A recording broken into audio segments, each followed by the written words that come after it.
So, hello everybody, welcome to the channel. I am Gaurav Agrawal and I am very glad and I am very happy that you are watching this video. और आज हम करने जा रहे हैं हमारी book exercises chapter number 1 की। जैसा कि मैंने आपसे पिछली वीडियो के अंदर कहा था या फिर उससे पिछली वीडियो में कहा था कि मैंने पहले एक ही वीडियो प्लान की थी रिवीजन और इसकी, लेकिन अलग अलग कर दी क्योंकि ताकि मैं इसे और अच्छे से समझा सकूं। और आज मैं बुक एक्सरसाइजेस के साथ साथ आपके लिए एक्स्ट्रा क्वेश्चंस लेके आए हैं इस चैप्टर के, जो कि आपकी बुक एक्सरसाइजेस कवर नहीं करती हैं। तो चलिए इस वीडियो को करते हैं शुरू। हमारा जो पहला क्वेश्चन है उस पे आते हैं। तो आंसर द फॉलोइंग क्वेश्चन, यानी कि जो क्वेश्चन है नीचे लिखे हुए उनके आंसर्स दो। Why are resources distributed unequally over the earth? मतलब कि मान लीजिए आपकी ये जो अर्थ है इसके ऊपर जो रिसोर्सेज हैं, क्या है, जो रिसोर्सेज हैं वो अनइक्वली डिस्ट्रीब्यूटेड क्यों है? ये जो रिसोर्सेज है अनइक्वली डिस्ट्रीब्यूटेड क्यों है? मान लीजिए लैंड एक रिसोर्स है, ठीक है, सॉइल एक रिसोर्स है, वाटर एक रिसोर्स है। तब जो सॉइल है, जो फर्टाइल सॉइल है, वो जो है मान लीजिए सिर्फ इस इलाके में मिलती है, या फिर सिर्फ इस इलाके में मिलती है, या फिर सिर्फ इस इलाके में मिलती है, इसमें मिलती है, इसमें मिलती है। ये पूरे अर्थ में नहीं मिलती है, सिर्फ इन गिने चुने इलाकों में मिलती है। तो इसका कारण क्या है, इसकी वजह क्या है, इसका रीजन क्या है? इसने क्या पूछा है, इसका रीजन क्या है? इसने आपको क्या इंफॉर्मेशन दी है इस क्वेश्चन में कि आपके जो अर्थ है इसके अंदर जो रिसोर्सेज है वो अनइक्वली डिस्ट्रीब्यूटेड है। अब क्यों है वो आपसे पूछा है, रीजन जो है वो आपसे पूछा है।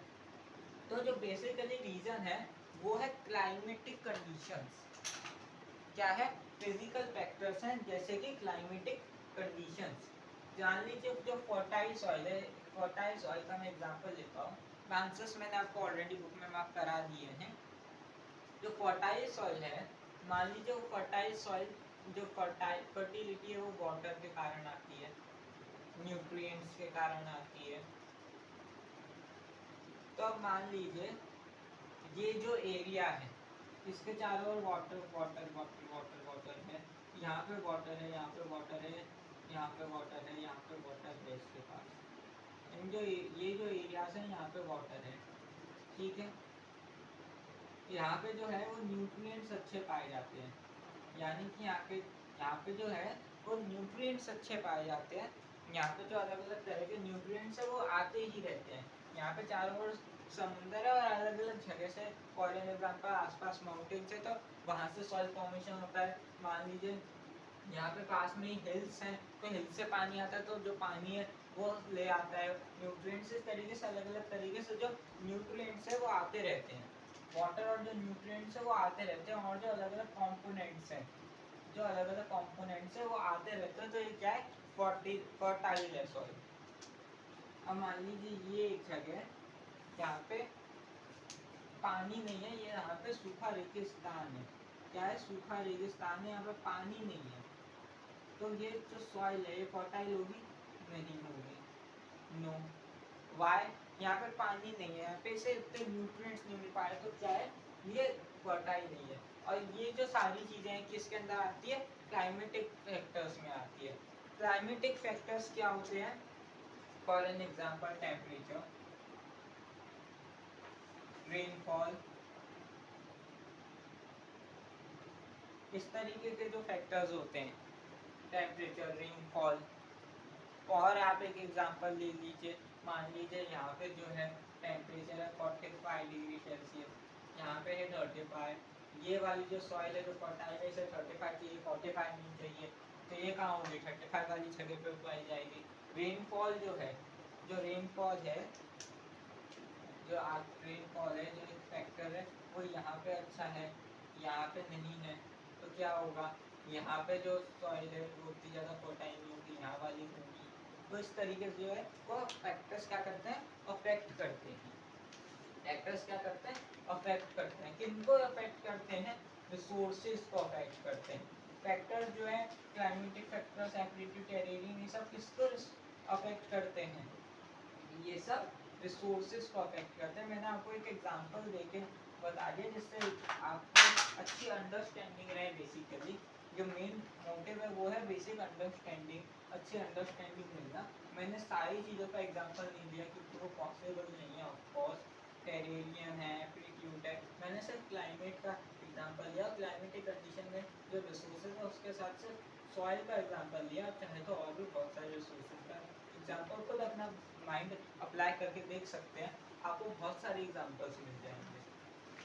आपके खुद के जो जगह है वहाँ पे किसी ना किसी रिसोर्स की कमी होगी तो आप वहाँ पे देखेंगे तो आपको उसका कारण पता चलेगा। ज़्यादा थोड़ी बहुत रिसर्च करेंगे तो ज़्यादा मेहनत की भी ज़रूरत नहीं है, तो उससे आपको कारण पता चलेगा और आप इस तरीके के बहुत सारे एग्जाम्पल्स ईजिली ढूंढ सकते हैं। तो जो सेकेंड क्वेश्चन है what is resource conservation. What is resource conservation यानी कि जो रिसोर्स कंजर्वेशन है इससे आप क्या समझते हैं। रिसोर्स कंजर्वेशन है क्या, रिसोर्स कंजर्वेशन है क्या। तो रिसोर्स कंजर्वेशन जो ये शब्द है आप ध्यान से देखें शब्द को, तो ये इन दो शब्दों के अंदर बहुत ही बड़ी चीज़ है। रिसोर्स, रिसोर्स क्या होते हैं, anything needed to satisfy a need. आप इजी वे में कहें तो anything needed to satisfy a need यानी कि जरूरत की चीज़ें। क्या है जरूरत की चीज़ें, जरूरत की क्या चीज़ें, वो क्या है, रिसोर्स हैं। और आप आ जाइए कंजर्वेशन पे, तो कंजर्वेशन जो है उसके अंदर एक वर्ड आता है कंजर्व। क्या आता है, कंजर्व। और कंजर्व मतलब क्या होता है, बचाना। तो आप बेसिकली चीज़ों को देखें तो जो रिसोर्सेज हैं उन्हें हम क्या कर रहे हैं, रिसोर्स कंजर्वेशन में बचा रहे हैं। क्या कर रहे हैं, बचा रहे हैं। रिसोर्स कंजर्वेशन का क्या मतलब हुआ, रिसोर्सेज को बचाना।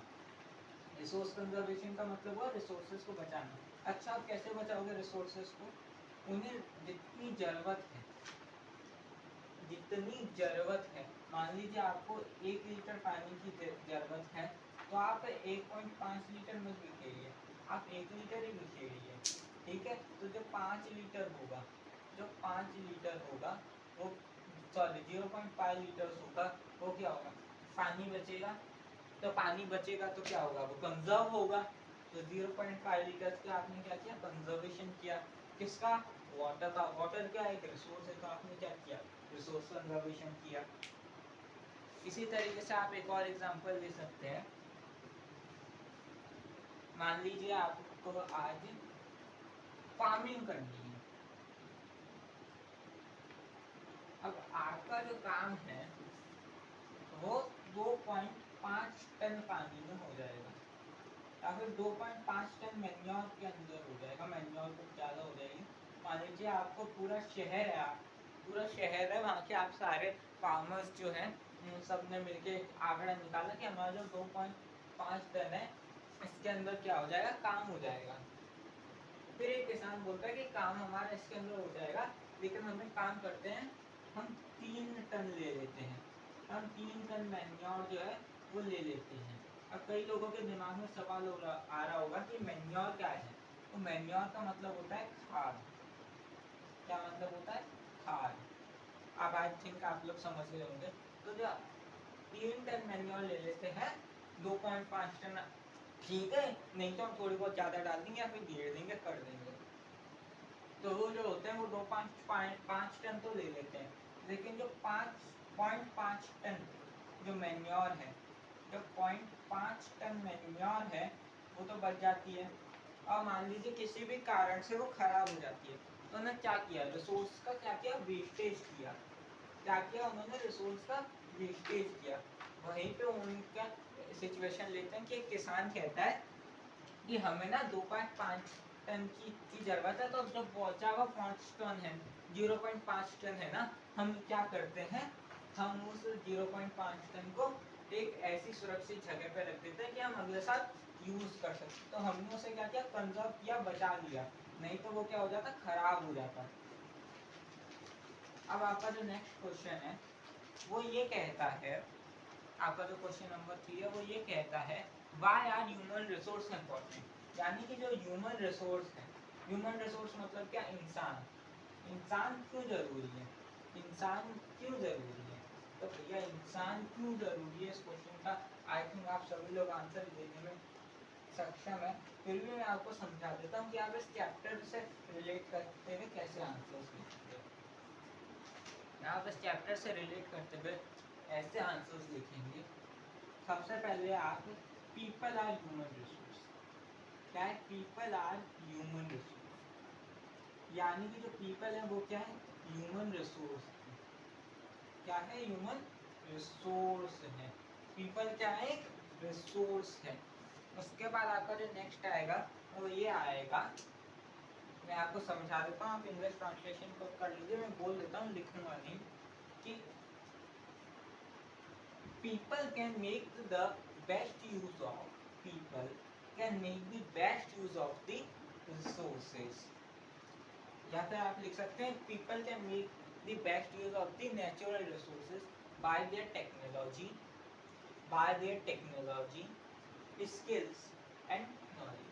अब मैंने कहा क्या, मैंने सबसे पहले ये कहा जो पीपल है, यानी कि जो इंसान है वो क्या है, जो मानव है या फिर जो इंसान है वो क्या है, एक ह्यूमन रिसोर्स है। वो क्या है, ह्यूमन रिसोर्स है। और फिर मैंने ये कहा कि जो मानव है या फिर जो इंसान है वो जो नेचुरल रिसोर्सेज हैं, वो जो नेचुरल रिसोर्सेज हैं उसका बेस्ट वे के अंदर, यानी कि सबसे उत्तम तरीके से, सबसे बेस्ट वे से, सबसे उत्तम तरीके से, उत्तम क्या, उत्तम का क्या मतलब होता है, बेस्ट, सबसे उत्तम तरीके से उनका प्रयोग कर सकता है, तो उन्हें यूज ले सकता है, यानी कि सबसे बेस्ट वे के अंदर क्या कर सकता है, उसका यूज ले सकता है। मान लीजिए वाटर है, तो अगर इंसान नहीं होते तो बचे हुए तो जीव है वो पानी को पीने के लिए यूज करते हैं, नहाने के लिए यूज करते हैं, में भी और भी बहुत चीजों के लिए यूज करते हैं। लेकिन क्या क्या वो पानी से, क्या वो वाटर से हाइड्रो इलेक्ट्रिसिटी बना पाते हैं? माय डियर फ्रेंड्स, आप एक बार सोच के देखिए, क्या वो पानी से हाइड्रो इलेक्ट्रिसिटी बना पाते हैं? नहीं बना सकते। क्या जो एयर है उनसे वो विंड मिल की मदद से इलेक्ट्रिसिटी बना पाते हैं? नहीं बना पाते। क्या वो जियोथर्मल एनर्जी बना पाते? नहीं बना पाते। क्या वो सूरज की रोशनी से, सोलर सिस्टम की मदद से, अपने सोलर पैनल्स की मदद से, सोलर सिस्टम से, इन सोलर पैनल्स की मदद से इलेक्ट्रिसिटी बना पाते? क्या उन्हें अलग अलग तरीके से यूज कर सकते? नहीं कर पाते। जो बचे हुए ऑर्गेनिज्म से वो सब नहीं कर पाते। ये सब क्या कर पाता, ये सब क्या कर रहा है, ह्यूमन कर रहा है, ये सब इंसान कर रहे हैं, ये सब और जीव नहीं कर पाते, ये सब कौन कर सकते हैं, इंसान कर सकते हैं, और इंसान कर रहे हैं। तो अब इंसान की जरूरत क्या है, वो क्या है, बेस्ट वे के अंदर, my dear friend, best way के अंदर उनका यूज करता है, जो रिसोर्सेज है उनका बेस्ट वे में यूज करता है। माय डियर फ्रेंड्स, मान लीजिए अब कोई और जीव है, तो वो क्या करेगा, जो सूरज की रोशनी है उसे धूप सेकने के लिए यूज कर लेगा, अपना शरीर सेकने के लिए यूज कर लेगा। कोई बहुत ही ज्यादा थोड़ा बहुत डेवलप्ड है और किसी को बहुत ही ज्यादा है, तो ज्यादा से ज्यादा वो क्या कर लेगा, खाना बना लेगा। अब हमने क्या किया, इंसानों ने सोलर पैनल्स लगाए, सोलर पैनल्स की वजह से क्या किया, पंखा चलाया, लाइट चलाई, कूलर चलाया, एसी चलाया, बिजली का बिल बचाया, सूरज की जो रोशनी है जो कि वेस्ट हो रही है उसे यूज किया, और क्या क्या किया उसकी मदद से, उससे खाना बनाया, उससे अलग अलग तरह की मोटर्स वगैरह चलाई। तो इस तरीके से हमने क्या किया, सूरज की जो रोशनी है उसका बेस्ट वे में यूटिलाइज किया, उसे क्या किया, बेस्ट वे के अंदर यूटिलाइज किया, यानी यूटिलाइज किया मतलब कि यूज किया। हमने क्या किया माय डियर फ्रेंड्स, उसे बेस्ट वे में यूज किया। अब क्या वो अगर इंसान नहीं होते तो वो बेस्ट वे में यूज हो पाती, नहीं हो पाती। अब आता है आपका फोर्थ क्वेश्चन। तो आपका फोर्थ क्वेश्चन ये है, व्हाट इज सस्टेनेबल डेवलपमेंट, यानी कि सस्टेनेबल डेवलपमेंट क्या होता है। तो सस्टेनेबल डेवलपमेंट बेसिकली मैं आपकी सबसे पहले बुक की डेफिनेशन पढ़ना चाहूँगा। Balancing the need to use resources and also conserve them for future is known as sustainable development. अब माय डियर फ्रेंड्स ध्यान से सुनिए, सस्टेनेबल डेवलपमेंट से आप क्या समझते हैं? बैलेंसिंग दी नीड, जो अभी मैंने आपको पहले बताया कि 1 लीटर की ज़रूरत है तो 1.5 लीटर क्यों वेस्ट करें? 1.5 तो छोड़ो, 1.01 लीटर भी वेस्ट नहीं करना है, 0.1 लीटर भी नहीं यूज लेना है, 1 ही लीटर लेना है अगर आपकी 1 लीटर की ज़रूरत है तो। उसी तरीके से क्या है, उन्हें अब आप जो 0.1 लीटर है उसको क्या कर रहे हो, बचा रहे हो। अब वो क्यों बचा रहे हो? अपने फ्यूचर जनरेशंस के लिए या फिर अपने खुद के फ्यूचर के लिए। क्या बचा, क्यों बचा रहे हो? या तो अपने फ्यूचर जनरेशंस के लिए या फिर खुद के फ्यूचर के लिए। क्यों बचा रहे हो? खुद के फ्यूचर के लिए या फिर अपने फ्यूचर जनरेशंस के लिए। फिर आपका जो नेक्स्ट क्वेश्चन आता है वो आता है टिक दी करेक्ट आंसर। वो आता है क्या? टिक दी करेक्ट आंसर। इसके अंदर बेसिकली आपका जो फर्स्ट क्वेश्चन है वो ये कहता है which one of the following does not make substance a resource। मतलब कि इनमें से कौन सी जो चीज है वो एक सब्सटेंस को एक रिसोर्स नहीं बनाती। एक जो सब्सटेंस है, मान लीजिए आयरन है, वो क्या एक रिसोर्स है? हिंदी में बोला जाए तो लोह तत्व। लोह तत्व एक रिसोर्स है, आयरन एक रिसोर्स है। अब इसमें से कौन सी चीज जो है वो उन्हें रिसोर्स नहीं बनाती? रिसोर्स बनाती है नहीं पूछा है, रिसोर्स नहीं बनाती है पूछा है।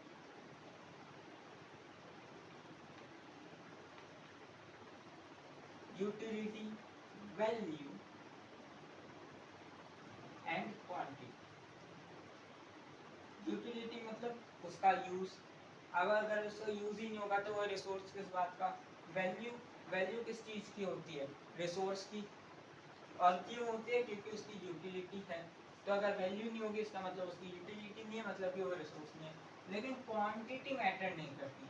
जो क्वांटिटी है वो मैटर नहीं करती। मान लीजिए आयरन 1 टन है चाहे 1 लाख टन है, अब उसका यूज जो है वो तो हमें उसी तरीके से करना है। हाँ 1 टन है कम करेंगे, 1 लाख टन है ज़्यादा करेंगे, लेकिन हमें उसका तो यूज़ करना है, वो तो एक रिसोर्स है। अब वो उसके रिसोर्स होने से ये मतलब नहीं है कि वो 1 टन है कि 1 लाख टन है। रिसोर्स तो भैया रिसोर्स होता है, उससे कोई मतलब नहीं कि वो कितने क्वांटिटी में, उससे कोई मतलब नहीं होता। रिसोर्स तो रिसोर्स होता है, उसकी क्वांटिटी से कोई लेना देना नहीं होता। क्वांटिटी से लेना देना होता है हमें, उसके रिसोर्स होने से क्वांटिटी का कोई लेना देना नहीं है।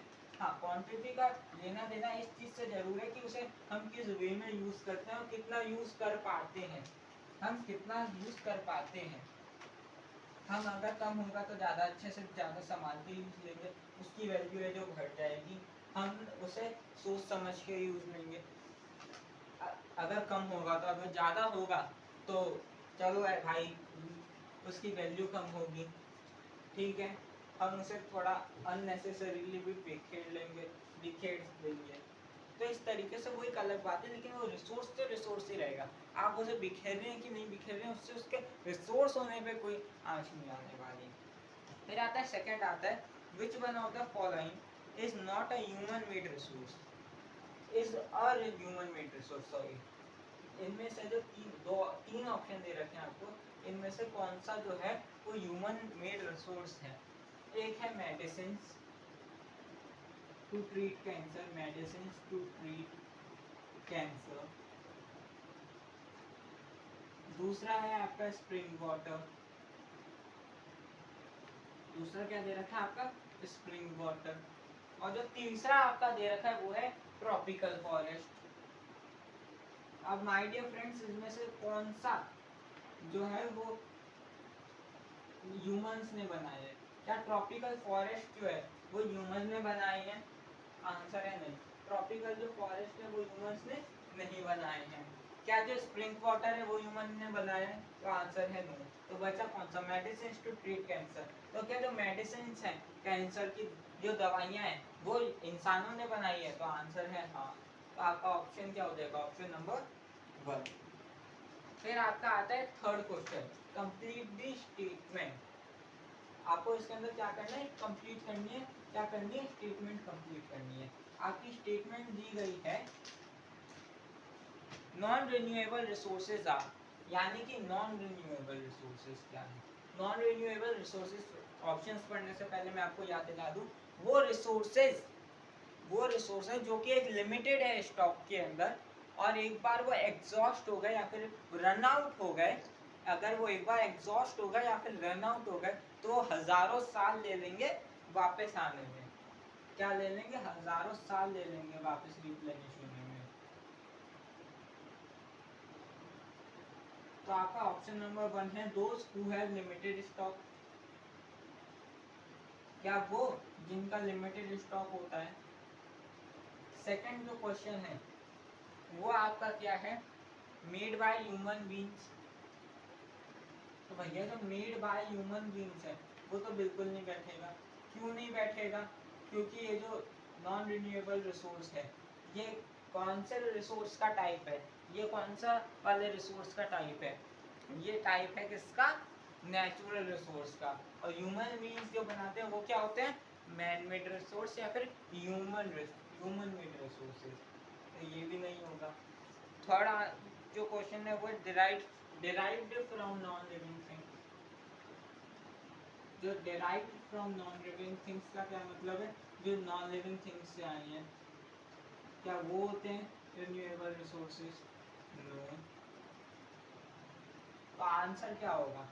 जो नॉन लिविंग थिंग्स से आते हैं वो भी रिन्यूएबल रिसोर्स नहीं होते, जो ह्यूमंस ने बनाए वो भी नहीं होते। तो कौन से होते हैं? दोज जो है who have लिमिटेड स्टॉक, यानी कि जिनका एक लिमिटेड स्टॉक होता है वो कौन से होते हैं? Non renewable. Made by human beings होते हैं वो होते हैं ह्यूमन मेड रिसोर्स। वो क्या होते हैं? Human made resource.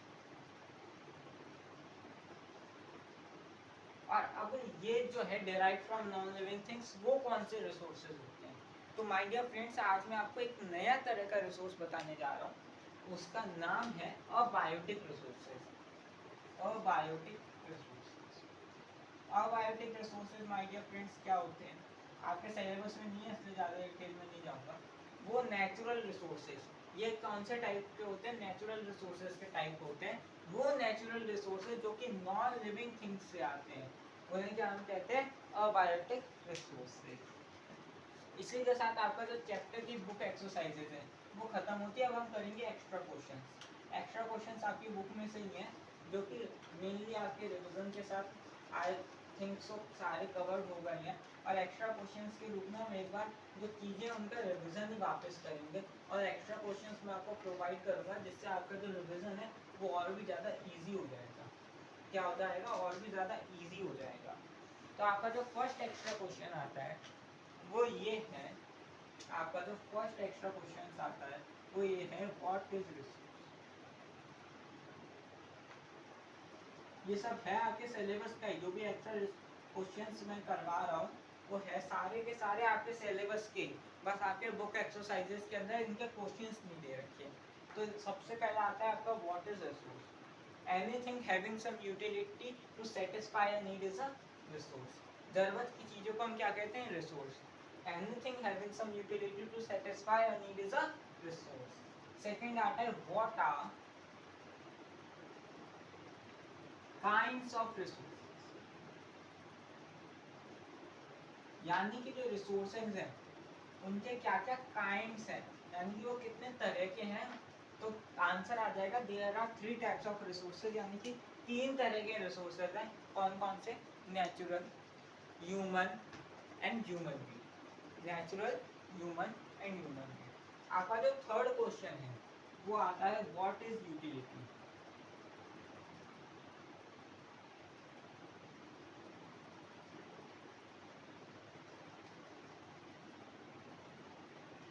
What is utility? तो यूटिलिटी मतलब क्या होता है?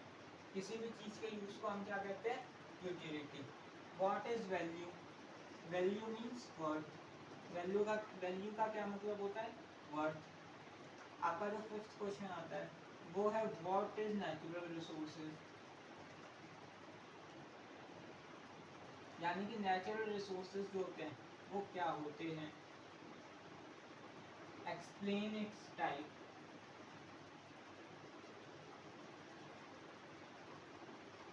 इसके अंदर आपको क्या करना है? नेचुरल रिसोर्सेज कितने तरह के होते हैं? नेचुरल रिसोर्सेज क्या होते हैं? सबसे पहले resources which are derived from nature और which are drawn from nature without much modification are known as natural resources. यानी कि वो रिसोर्सेज जो कि नेचर से आए हैं बिना ज़्यादा मॉडिफिकेशन किए, वो क्या है? नेचुरल रिसोर्सेज है। एक्सप्लेन इट्स टाइप, इसके तरह, ये कितने तरह के होते हैं वो बताओ। दो तरह के होते हैं, renewable, non renewable.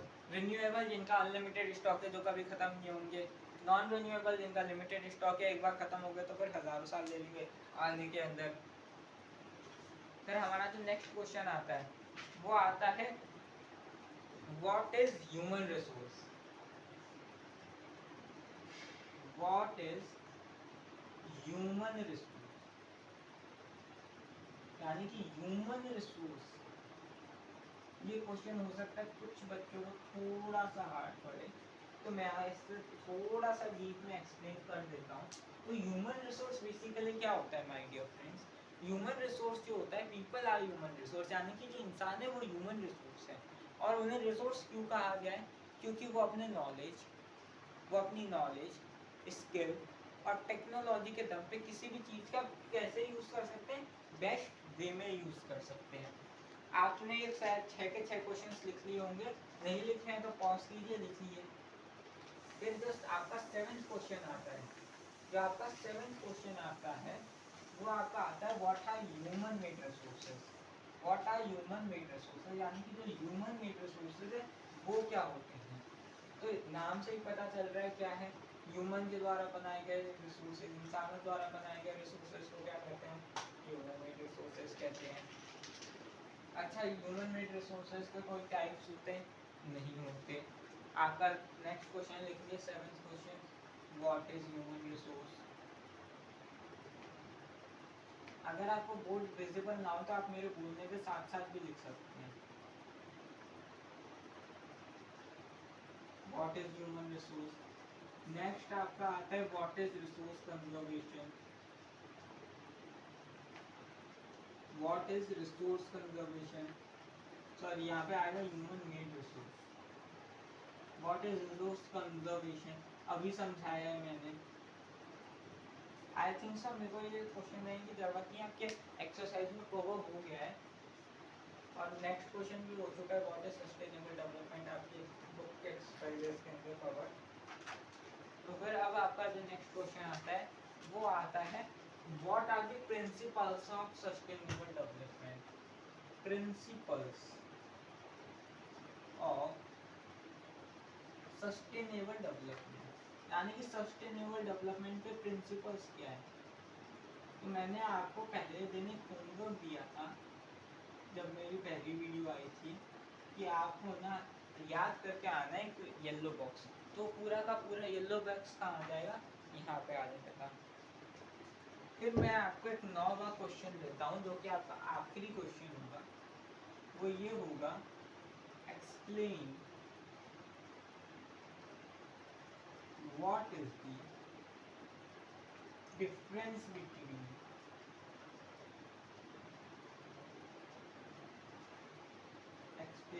what is the difference between human and human made resources। यानी कि ह्यूमन और ह्यूमन मेड रिसोर्सेज के अंदर क्या डिफरेंस है? अगर आपने ध्यान से पढ़ा है तो इन सारे क्वेश्चन का जो आंसर है वो आप चुटकियों में दे देंगे, और इसी के साथ आपका जो चैप्टर है वो होता है खत्म। मैंने साथ साथ सबके आंसर्स बता दिए, इसका भी बता देता हूँ। ह्यूमन रिसोर्स क्या होता है? यहाँ पे आएगा ह्यूमन रिसोर्स। ह्यूमन रिसोर्स क्या होता है? People are the human resources and human made that are made from made by human. तो इसी के साथ आपका जो चैप्टर है वो होता है कंप्लीट। होप करता हूँ कि आपको आ गया होगा सब कुछ समझ। अगर आपने ध्यान से देखा है तो फिर इन क्वेश्चंस को करने के बाद आपको किसी भी और चीज़ को करने की ज़रूरत नहीं पड़ेगी इस चैप्टर के अंदर, अगर आपने हमें रेगुलरली फॉलो किया और ये सब देखा है तो। चलिए, थैंक यू।